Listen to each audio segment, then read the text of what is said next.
Hey everyone, Mo here, and before the video begins, I just want to let you guys know that my schedule has opened up for me to do coaching again.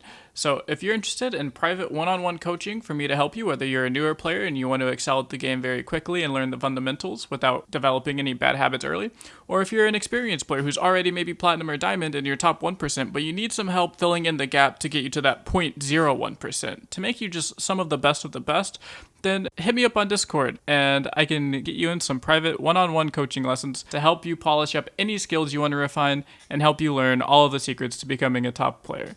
That's it. I hope you enjoy the video. Hey everybody, Mo here, and today I'm bringing you guys a Meta Monday, but on Tuesday, so it's like a Meta to Monday. And this one is extra special, this Meta Monday, because not only is it on Tuesday, which yes, being a day late is now considered special, but not only is it a day late, but we just got a brand new hotfix change from Legends of Runeterra. They hotfixed out Kennen, basically like Kennen Ezreal, Poppy, and they made a little bit of nerfs to Gangplank, but they really hit the two decks that people were complaining about a lot and really did not like playing against, which was they nerfed Poppy, they nerfed Yordle Explorer, they nerfed Wayfinder, and they nerfed Godwillow Tree. So it basically killed the Ezreal Kennen version of the deck. That was just like all-in degenerate combo style, level my Kennens on turn 4 stuff. And then they definitely made Poppy a lot worse. Poppy, I don't want to necessarily say Poppy is dead, but Poppy definitely doesn't look good right now. She can be seen played. She can see play in a couple of very specific decks that are used to playing like a lot of small units. For instance, a lot of people point out that now that Poppy is a 2/3, she can get quick attack now from the Yordle Smith. So you can go turn 2 Yordle Smith, turn 4 Poppy. Now your Yordle Smith gets bigger and your Poppy has quick attack. That's a very optimistic way to look at things. I've seen her in Tree. She still does work because everything in Tree has 2 attack. So you can still very easily play her on or in Tree and still buff a good majority of your units because they're all going to be smaller than the Poppy anyways. As far as Kennen goes, Wayfinder I think isn't really a card anymore. I think Kennen Ezreal is not going to be the deck you play. If you want to play Kennen at all, I'm sure you can still play Kennen Ahri, because Ahri is a really nice recall engine, so you can still get a bunch of recalls out and play your Kennen. It's just a lot more fair than going, play my Wayfinder, okay, now you have to fight through a board of 3 Kennens that are leveled up on turn 4. And I think that's really what Riot was going for, and that looks like, just from looking at it, looks like they did a really good job with those. I really like the changes that they made. And then the last change they made was Gangplank went to 4 HP, which the only relevancy I really see that having, as far as like major relevance, is in the mirror match now. Your leveled up Gangplank can die to a harpoon, which is pretty neat. Other than that, I did have it come up. I was playing some pirates earlier today, and my Gangplank did die to double mystic shot, so it's definitely matters. It matters a non-zero amount of time. But I don't think it necessarily makes Gangplank dead or anything. Like, for instance, I think GP Sejuani is still like really nice. And yeah, so today's Meta Monday is going to be a little bit different. I also don't have good meta stats for you guys because last week was, of course, the first week of the expansion, and it's always hard to get meta stats for those weeks. On top of the fact that none of those meta stats really matter anymore because the stats that I were seeing on things like from sites like Mobilytics, and if you look at the top of the leaderboard on your like in North America, for instance, all of the decks was like Yordles, Kennen Ezreal, like, oh, Pantheon deck, so that's cool. Probably Dragons. It's like, oh, Kennen Ezreal, like Pirates, Kennen Ahri, same fucking deal. I think he's been playing, yeah, Jordan's been playing a lot of random decks, but for the most part, unless these change literally today, which we'll probably start seeing down here, is all of these decks were just Yordle variants or yeah, they're all just Yordle variants or they were Kennen Ezreal. So all of the stats we had were just basically saying, yeah, Yordles are really good, and Kennen Ezreal is really good. And then now that those decks don't exist, the meta is going to be kind of weird. So instead, what I decided to do for you guys today is to give you guys some deck lists that I think are going to be really good. I actually don't have deck lists for them at the moment, so I can't show you any deck lists, but I'm sure I'll have deck lists down in the description below. But yeah, I'm just gonna go over some decks that I think can really thrive in the meta now that some of the boogeymen are gone, and some decks to look out for. Maybe try this week and try to see if they end up being well, and we'll see if my predictions come true. So the first deck that I have that I think is going to be really good is going to be Plunder. Plunder wasn't hit with nerfs at all. In fact, the only reason Plunder really was taken out of the meta in this first week was because Kennen Ezreal just absolutely destroyed it.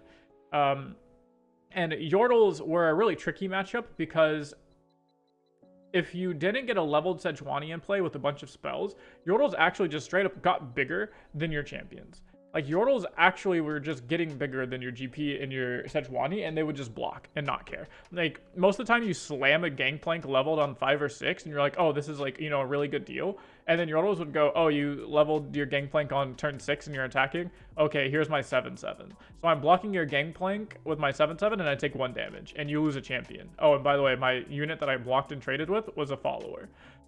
It's like, yeah, I traded my 4-drop follower for your 5-mana leveled up champion, and that wasn't really cool.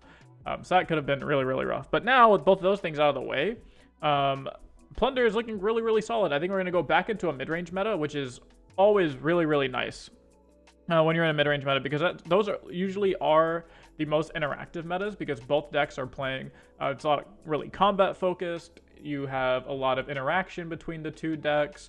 Combat tricks are really, really neat. And it's a lot more than just like kill your unit pass, or okay, I'm killing you all in 1 turn and you don't get to do anything and you watch me play. So I think we're going into a mid-range meta, so my decks are going to be Plunder is really good. My next deck is Sivir Auction. I know Sivir Auction doesn't really beat Plunder, or at least it's pretty close, but Sivir Auction is, again, one of the best mid-range decks because it beats all of the control decks trying to beat the mid-range decks. And that feels really, really, really good. So I recommend Sivir Auction. My next deck to recommend to you guys is going to be Pirates. Just OG straight up burn Pirates. If a lot of people are on these really mid-rangey style decks, if you can kind of greed them out with these 9 1-drop lists, and you just open up this really, really big explosive opener, a lot of decks can't really deal with that if they're not running healing. Like Plunder, no healing. Sivir Auction, they have no healing unless they get a Radiant Guardian, but if you can just play around with them having a Radiant Guardian, then you should be perfectly fine and not have to worry about it, on top of the fact that you run things like Fervor. So a lot of times you can also dodge the Radiant Guardian for a turn after it comes down anyways, thanks to that spell. So yeah, I think Pirates is in a really good spot. I think it's probably the best aggro deck right now, just because it's so swarmy. Like, literally rank 1 right now is Pirates. Someone else up here was really close with Pirates. I know Seth is rank 9 with Pirates, so Pirates are really, really solid right now. There's not too much healing in the meta. A lot of the Eye of the Dragon decks kind of suck outside of Lee Sin, because Eye of the Dragon in a vacuum is not that broken of a card. It's when you get to play 6 Eye of the Dragons is when the card gets really nuts. And because there's only 1 deck playing that, even Kennen Ezreal, Pirates was good into that deck because you beat them down. And even though they played Eye of the Dragon, it didn't matter because they couldn't have double Eye of the Dragon already activated by turn 3 and stuff like that, which is not cool. Yeah, so I recommend Pirates. The next deck is going to be Lee Sin. So Lee Sin is a very, very popular deck on ladder right now, and the popular deck people are really, really complaining about and don't like because it's a non-interactive combo deck. I use air quotes there because Lee Sin's very interactive. I don't know why people don't think it's interactive, but yeah, basically Lee Sin's gonna OTK a bunch of people, especially if a lot of players are on these mid-range style decks and don't have many ways to deal with Lee Sin. It's gonna be very frustrating. I also want to remind people, there's Minimorph in this game. Minimorph is not broken. Minimorph is not oh my gosh, we need to nerf this card. Minimorph is literally one of the most perfect, well-designed removal spells we have in this game. It's designed to punish people that go all in on a 1-unit strategy, and that's what Lee Sin is. If you play Minimorph against a deck that's not on a 1-unit strategy and they're just kind of go wide and smorking you down, you're going to lose. If you use Minimorph against a 1-unit strategy like Lee Sin, you're going to win really hard. It's a really polarizing card and there's a huge deck building cost to it. But yeah, if we start seeing a bunch of Lee Sin, fun fact, guys, just play Minimorph. It's nothing crazy. Play Darkness, play Minimorph, which brings me to my next deck, which is Darkness. I think Darkness is going to do really well. I think Darkness with a Yordle package kind of popped off in the most recent tournaments. I know you lost Yordle Explorer in your Darkness package, but maybe that doesn't matter nearly as much because you really just need Fearsome blockers in that deck. We'll see. Worst case scenario, you just kind of take out the mid-range Yordle package and you just have a very solid darkness deck again. And you beat Lee Sin, you can beat a lot of mid-range decks because you just have really cheap, really big damage darkness, like infinite removal spells with things like Senna and Vigor. And Darkness looks like it could be in a very, very well-positioned spot as well. The last two decks are going to be Elusive decks. You have Zedlulu Elusives and Ahri Fizz Elusives. Zedlulu Elusives needs really no introduction. It's basically just a reskin version, or the pre-buffed version of like Zed Poppy. So everyone remembers how broken Zed Poppy was and thought it was cracked. Well, you just take out, the Poppy, throw in the... you take out the Poppy, throw in Lulu. You can take out the Young Witch because it got nerfed and play more Challenger units or something like that to kind of abuse with your Poppy. And there you go. You have a really good solid deck. With your Lulu. You play Zed Lulu Elusives. You're really good. And the last deck is Ahri Fizz Elusives. And this is a newer deck that uses Ahri. And I think there's a combo that's being extremely overlooked right now in the community, and that's Fizz plus Flamespitter. Flamespitter Fizz is such a monster to try and deal with. If you can stick, if you get Fizz and Flamespitter in the same hand, it's kind of ridiculous, because if you guys remember, playing things like Suit Up on your Fizz made it extremely hard to kill. Well, Flamespitter does almost the exact same damage. Actually, I think Flamespitter does more damage because it gives you 3 damage, whereas Suit Up only gave you 2 additional damage. And now the only difference is you don't get the 2 HP on your Fizz, but a lot of times you're in decks that play ways to, protect your Fizz from spells, because Fizz has built-in basically like pseudo hexproof if you just use spells to keep Fizz alive. So Fizz Ahri Elusives is a deck that I'm really interested in bringing, especially if a lot of people are going to be on these elusive style, on these mid-range style decks like the Plunder, the Auction, Sivir Auction, stuff like that. I'd really like to see some elusives start to pop off and really just go underneath all of these mid-range unit-based decks.